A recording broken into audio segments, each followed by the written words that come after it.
What's going on, everybody? It's your Ath Geek Uche Waneri, and we have some breaking news coming out of the Snyderverse, the Snyder Cut movement that has brought us Justice League. The 4-hour epic has finally had an official response after its opening weekend from Warner Media.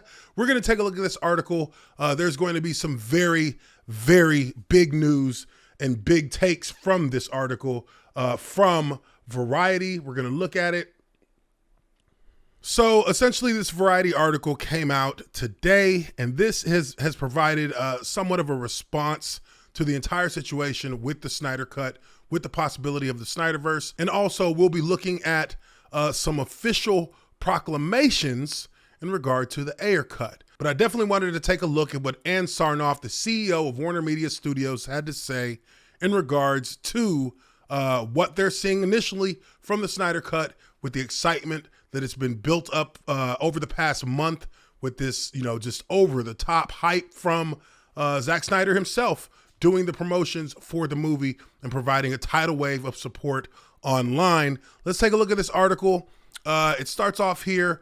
Why did you decide to release Zack Snyder's Justice League? We wanted to give Zack the opportunity to complete his vision in a 4-hour movie, which is impossible to do in theaters. See, this is the thing that I don't really understand. Why do they feel the need to add in a part of this comment here, which is impossible to do in theaters, when really at the end of the day, you have a success on your hands. And sometimes you have to admit that you have a success on your hands, whether you want to or not. You would think that these people would like the idea of their brand gaining more prestige due to releasing of great studio products. They bit on this they tried to keep from biting on this for 4 years. They finally had to bite the bullet. Now it's been released. They've gotten huge fanfare, and they still wanted to add a little bit of shade right here at the end, which is impossible to do in theaters. I think most people agree that it would be hard to have a 4-hour movie in theaters, but the fact that you allowed him to release that entire vision on a streaming platform, which this easily works for, because people often binge watch their Netflix shows that they like to watch, or their Amazon shows. I binge watch The Boys on Amazon. It's one of my favorite shows. I binge watch 3-4 episodes at a time when they had the first season. Well, the second season came, they switched up the format. But still, you go back and you watch those things over and over and over, so we can sit for that amount of time. And of course, the Justice League, the Snyder Cut, it's 4 hours. Doesn't necessarily feel that way, though. So she goes on to say, we're happy that we have HBO Max to let the rope out, as it were, and allow the fans to see all 4 hours of Zack's vision. What are your plans going forward with DC?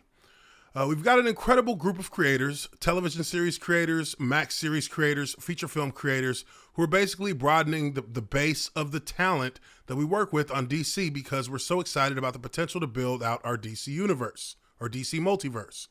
It's one of the reasons why I was hired almost 2 years ago. The before and after was a very siloed organization with no connectivity between the businesses. DC was being developed, but in kind of a monolithic way in each division. My mantra coming in was to make it bigger and broader, and we really want to surprise and delight the fans with the more connective tissues across the various media and platforms. I'm talking movies, HBO Max, television, and our games division. Now, I do like to hear that she mentions the games division. I think that that's huge, because we are missing a premier DC superheroes video game title right now. Yes, we have the DC Universe Online. Yes, we have the Rocksteady Batman Arkham games. But those games have a bit of years have gone by since we've seen those games drop on the major platforms.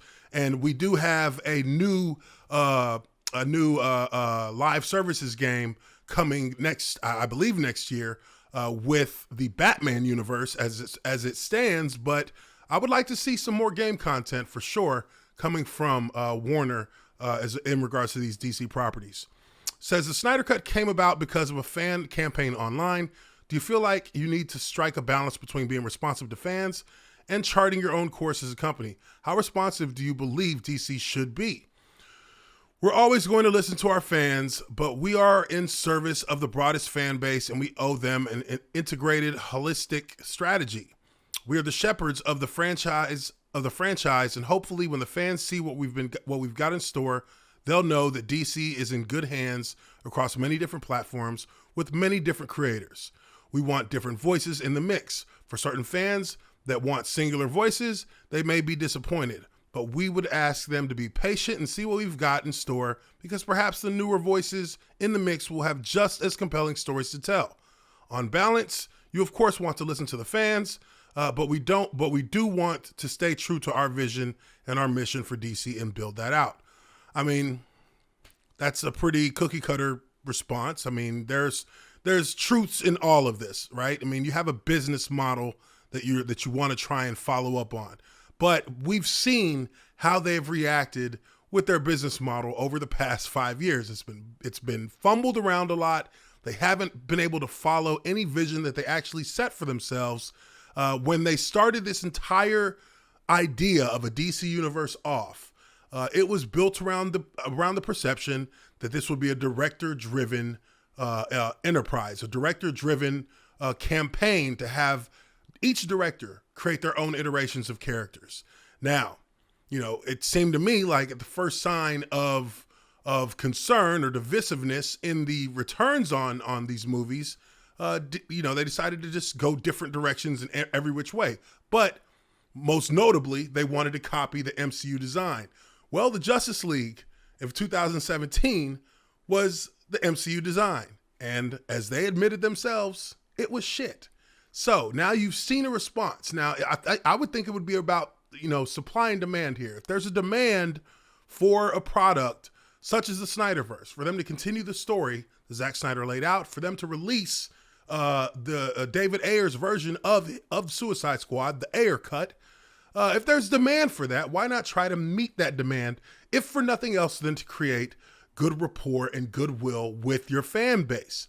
You're going to broaden your fan base, not just amongst the diehards, but as we're seeing now with the Snyder Cut, you're going to expand your fan base with, just regular casual moviegoers. This Snyder Cut epic has built such huge momentum because of that narrative that this was something that was brought along by the fans. So people began to cling on to that and began to join in on that movement with it as well. So there is plenty of space here for Warner Brothers to look at doing something in continuation or building out spinoffs from what we got in Justice League if they really want to.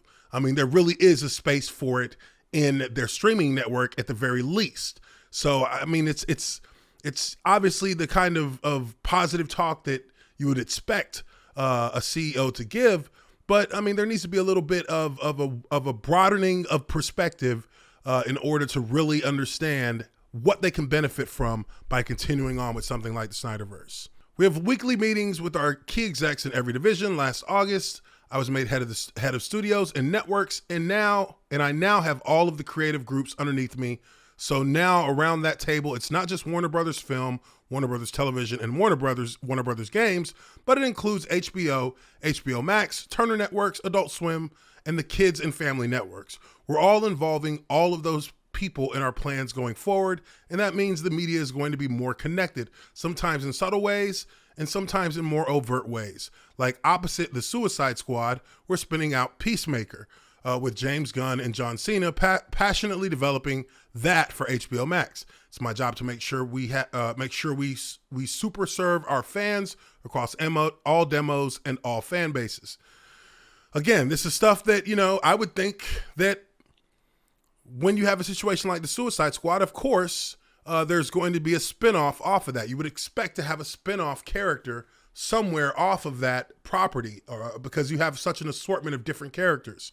I mean, she's kind of stating the obvious, which is fine, but I mean, we need to get down to the nitty gritty here.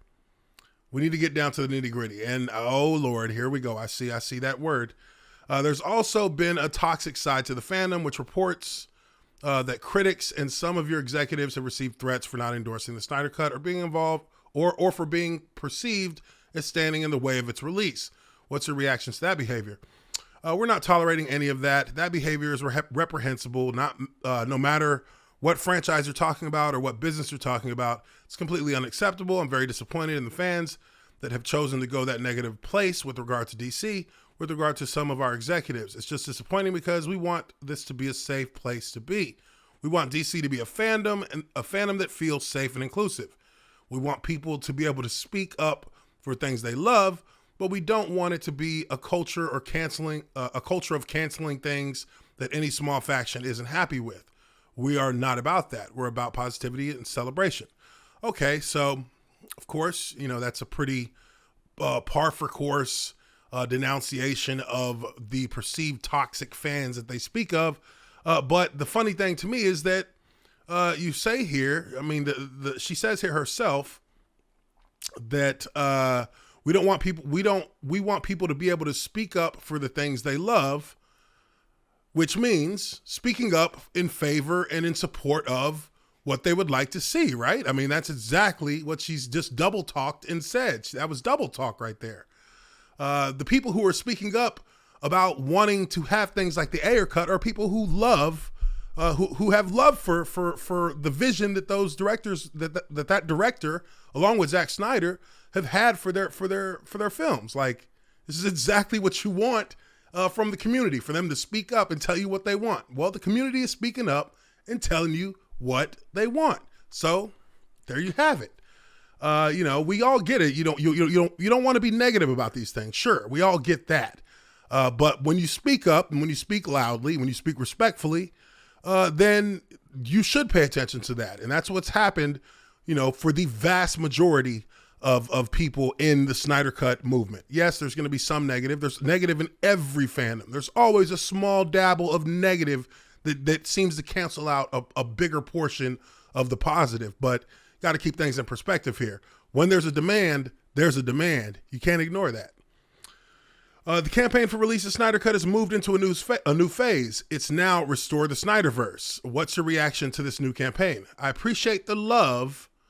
I appreciate that they love Zack's work, and we are very thankful for his many contributions to DC. We're just happy that he could bring his cut of the Justice League to life, because that wasn't in the plan until about a year ago. With that comes the completion of his trilogy.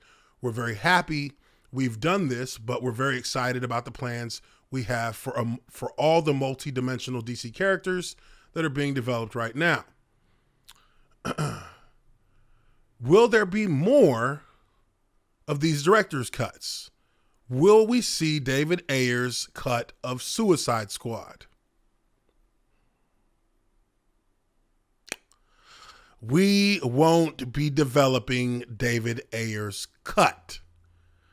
Now, this is obviously the entire point of this video. I think anyone who clicked on this expected me to get to this junction and speak about the Ayer Cut. And I'm going to do that right here, right now. I don't think we really even need to go that much further into what is really being talked about here, because this is the crux of everything that we really do want to get at. The situation as it stands, or as the CEO of Warner Media has put it, is that they are not planning on releasing the Ayer Cut. Now, what does that mean to me? Absolutely nothing. Because if there's demand for the Ayer Cut, they will have no choice. And this isn't the kind of demand that we need to put out there in way of arguing with people or just, spamming hashtags, but getting organized in the same way that many of the Snyder fan base for the Snyder Cut had done in the years that led up to the release of the Snyder Cut. They organized in many different ways. Part of that was obviously getting involved with a charity that's connected to something that the director is very close to.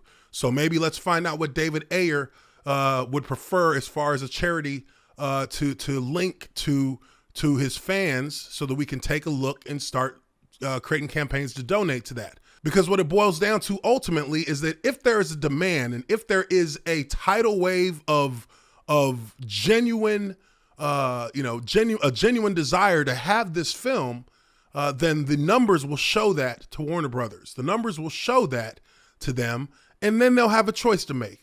If they like our money, if they want our money, then, you know, it's good to go and supply us with what we demand for. But if they're more focused on creating a universe that is just set along the path that they decide is the best, well, you're rolling the dice a little bit there, because we may not like it. It may not be something that we can fit with. I mean, after all, we're still not getting a sequel to Man of Steel. You know, we're still not, the fundamental trinity of characters have not been properly taken care of since we concluded with the Snyderverse and have looked to move forward as far as WB is concerned. It's in a state of flux, and until they can show us something that's really, really eye-catching, and trust me, the Batman movie looks good, but can we even imagine Joe Manganiello's Deathstroke and Ben Affleck's Batman in a solo movie, how good that would have felt to have? I don't think there's a comparison. So we really know where the demand lies right now with the Snyderverse, with the Ayer Cut. There will be a demand. There absolutely will be a demand. It's just a matter of if WB is willing to pay attention to the rumblings. But let me know what you guys think. Leave your comments down below. CEO of Warner Media says that there won't be an Ayer Cut developed. Let me know what you guys think. Leave a like if you like this video, and subscribe to the App Geek Uche Waneri if you haven't already done so. Appreciate you guys so much for checking this video out, and I will catch you all on the next one. Peace.